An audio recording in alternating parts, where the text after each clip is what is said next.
Hello everyone, welcome to Namrata educates. तो काफ़ी time बाद मध्य प्रदेश हाई कोर्ट सहायक ग्रेड 3 भर्ती 2026 निकाली गई है। कुल 1174 पदों के लिए भर्ती निकाली गई है, जिसका ऑफिशियल नोटिफिकेशन जारी हो चुका है। फॉर्म डेट क्या है, एलिजिबिलिटी क्या रहेगी, सैलरी कितनी मिलेगी, एज लिमिट क्या है, सिलेक्शन प्रोसेस क्या है, सिलेबस क्या रहेगा, कंप्लीट इन्फॉर्मेशन इस वीडियो में बताने वाली हूँ, तो वीडियो को एंड तक ज़रूर देखना। मध्य प्रदेश उच्च न्यायालय जबलपुर मध्य प्रदेश राज्य के जिला और सत्र न्यायालयों की स्थापनाओं पर सहायक ग्रेड 3 के रिक्त पदों की सीधी भर्ती हेतु विज्ञापन 2026 जारी कर दिया गया है। डेट देख सकते हो, 14 अगस्त को ही ये विज्ञापन जारी किया गया है। ऑनलाइन आवेदन करने की प्रारंभिक तिथि, ऑनलाइन फॉर्म भरना कब से स्टार्ट हो जाएंगे, तो 17 अगस्त दोपहर 12 बजे से फॉर्म फिल होना स्टार्ट हो जाएंगे। ऑनलाइन आवेदन करने की अंतिम तिथि, फॉर्म भरने की लास्ट डेट 15 सितंबर है। शाम को 5 बजे तक आप फॉर्म फिल कर सकते हो। तो 17 अगस्त से 15 सितंबर तक फॉर्म भरने की डेट रहेगी। अगर कोई त्रुटि हो जाती है, गलती हो जाती है फॉर्म भरने में, तो त्रुटि सुधार करने की प्रारंभिक तिथि 19 सितंबर से 21 सितंबर तक रहेगी। ऑनलाइन प्रारंभिक परीक्षा की तिथि बाद में अधिसूचित की जाएगी। अभी एग्जाम डेट इसमें नहीं बताई है, लेकिन बहुत जल्द आपको इसके लिए पता चल जाएगा कब इसकी एग्ज़ाम होने वाली है। जो जो भी इम्पोर्टेंट है वो यहाँ पर मैं आपको बता देती हूँ। ठीक है।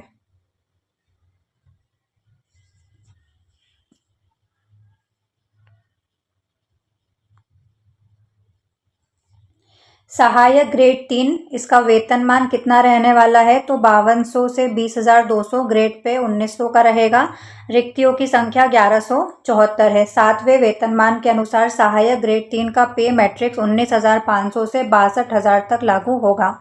काफ़ी अच्छी वैकेंसी है, काफ़ी अच्छी जॉब है। अगर आपके पास योग्यता है इसकी, तो ज़रूर से फॉर्म फिल आप इसके लिए कर सकते हो। और सेम पंचायत सचिव वाली योग्यता इसमें मांगी गई है, जो कि अभी हम आगे देखने वाले हैं। प्रत्येक प्रवर्ग के नियमित रिक्त पदों की संख्या, यहाँ पर कैटेगरी वाइज सभी के पोस्ट दी हुई है, तो यहाँ पर देख सकते हो अपनी अपनी कैटेगरी का। और टोटल कितने हैं, 1174 पोस्ट है। 1174 टोटल इसमें पद आए हैं। पद की शैक्षणिक और तकनीकी अर्हताएं क्या है, तो graduation in any discipline from a recognised university, तो आपने ग्रेजुएशन किया होना चाहिए। इसी के साथ में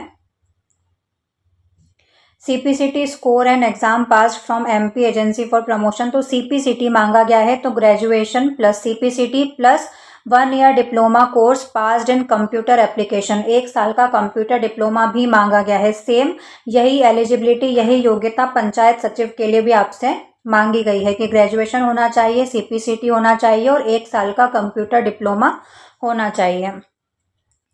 यहाँ पर ये नोट पढ़ना बहुत ज़रूरी है।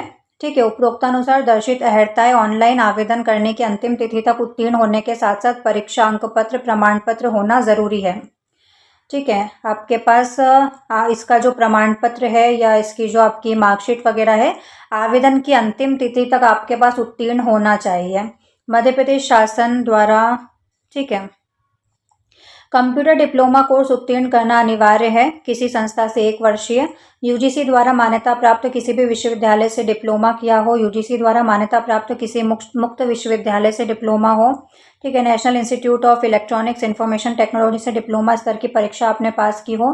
शासकीय पॉलिटेक्निक कॉलेज से मॉडर्न ऑफिस मैनेजमेंट कोर्स, शासकीय ITI द्वारा 1 वर्षीय कंप्यूटर ऑपरेटर और प्रोग्रामिंग असिस्टेंट प्रमाण पत्र कोपा का।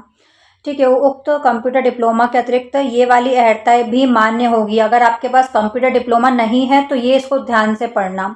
BE, CSE, IT, MCA, BCA, MSc, IT, CS से, BSc, IT, CS से किया हो, MTech, ME इत्यादि किया हो।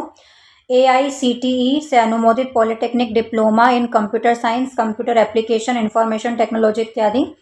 BSc, BCom डिग्री जिसमें केवल कंप्यूटर के एक विषय का अध्यापन सम्मिलित है, वो मान्य नहीं होगी।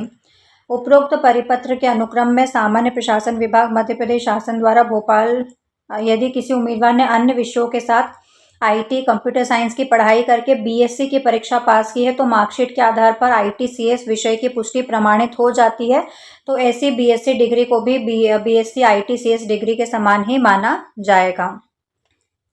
एज लिमिट क्या रहेगी, तो 1 जनवरी 2026 तक आपने 18 वर्ष की आयु पूर्ण कर ली हो। और मैक्सिमम कितनी रहेगी, तो मध्य प्रदेश अन्य राज्य के पुरुष आवेदक जनरल कैटेगरी के लिए 40 वर्ष, मध्य प्रदेश राज्य के पुरुष आवेदक ईडब्ल्यूएस श्रेणी के लिए 40 वर्ष रहेगी। मध्य प्रदेश राज्य के पुरुष और महिला आवेदक ओबीसी, एससी, एसटी उपरोक्त श्रेणी में आने वाले अन्य राज्यों के परीक्षार्थियों को अनारक्षित श्रेणी का माना जाएगा। दूसरे स्टेट वाले अगर फॉर्म भरते हैं तो उनको जनरल में ही काउंट किया जाएगा। ये सिर्फ मध्य प्रदेश के जो मूल निवासी ओबीसी, एससी, एसटी है उनके लिए 45 वर्ष रहेगी। और मध्य प्रदेश राज्य के शासकीय निगम, मंडल, स्वशासी संस्था के कर्मचारियों और नगर सैनिकों के लिए 45 वर्ष। तो जनरल के लिए 18 से 40 साल और बाकी दूसरी कैटेगरीज के लिए 18 से 45 साल एज लिमिट रहेगी। फॉर्म भरने की फीस कितनी लगेगी? मध्य प्रदेश और अन्य राज्य की सभी महिला और सभी दिव्यांग अभ्यर्थियों के लिए भी 45 वर्ष की मैक्सिमम एज रहेगी। फॉर्म भरने की फीस जनरल कैटेगरी और मध्य प्रदेश राज्य से बाहर के आवेदकों के लिए 943 और OBC, SC, ST, EWS Madhya Pradesh के मूल निवासियों के लिए 743 रुपये फॉर्म की फीस रहने वाली है। और भी सब डिटेल में दिया हुआ है, आप पढ़ना चाहते हो तो नोटिफिकेशन पढ़ सकते हो, मैंने टेलीग्राम पर ये डाल दिया है। परीक्षा योजना, सिलेक्शन प्रोसेस क्या रहेगी? तो परीक्षा 2 चरणों में होगी। सबसे पहला आपका ऑनलाइन प्रारंभिक परीक्षा होगी 100 नंबर की।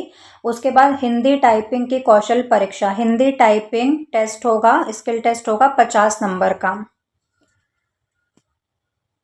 आपका जो प्री का एग्ज़ाम होगा एमसीक्यू टाइप एग्ज़ाम होगा, 1 नंबर का एक प्रश्न इसमें पूछा जाएगा।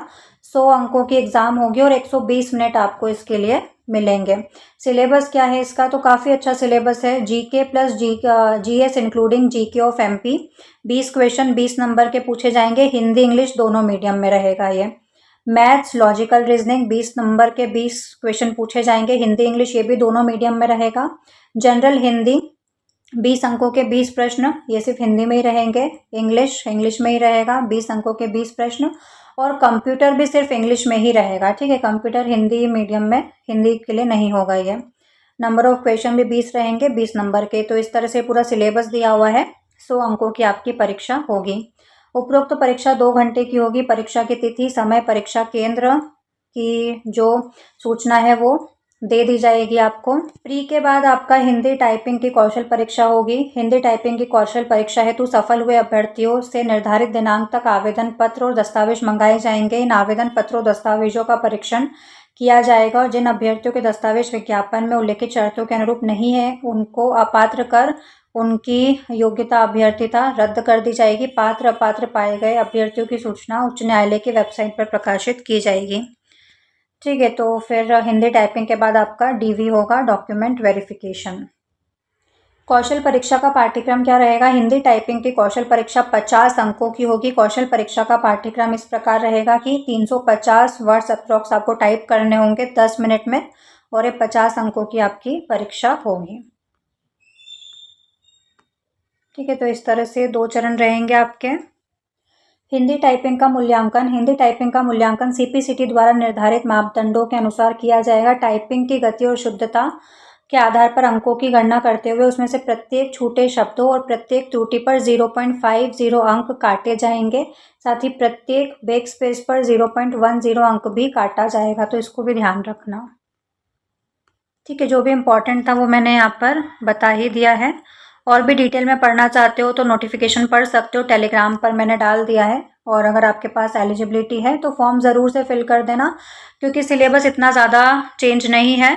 वही आप दूसरी परीक्षाओं की तैयारी भी करते हो उससे मिलता जुलता ही सिलेबस है, उसमें भी यही सब पूछा जाता है। जीके, एमपी जीके वगैरह, कंप्यूटर रहेगा, हिंदी इंग्लिश है, यही सब उसमें पूछा जाता है। तो आज के लिए बस इतना ही, हम मिलते हैं नेक्स्ट वीडियो में। जय हिंद।